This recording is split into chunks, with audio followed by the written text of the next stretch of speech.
இன்றே டவுன்லோட் செய்து உங்கள் ஃபேவரட் ஷோக்களை என்ஜாய் பண்ணுங்க.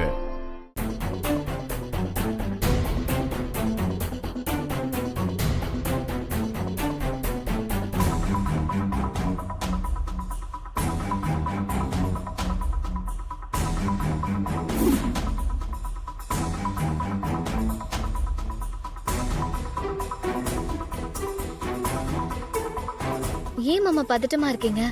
இல்ல, ரோஹிணியை செக்கப் கூட்டிட்டு போய் ரொம்ப நேரம் ஆச்சா? இன்னும் டாக்டர் வெளியே வந்து எதுவும் சொல்லல. அதான் ஒரு மாதிரி டென்ஷனா இருக்கு. சாதாரண வாமிட் தான் மாமா, பெருசா எந்த பிரச்சனையும் இருக்காது, கவலைப்படாதீங்க. சாதாரணமா தான் இருக்கும்ல.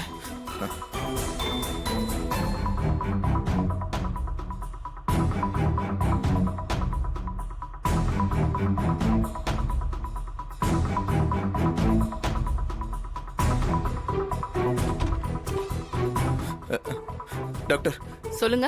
என் ஒய்ஃப் எப்படி இருக்காங்க? அவங்களுக்கு எந்த பிரச்சனையும் இல்லல்ல? கங்க்ராச்சுலேஷன், உங்க ஒய்ஃப் கர்ப்பமா இருக்காங்க. நீங்க அப்பாவாக போறீங்க.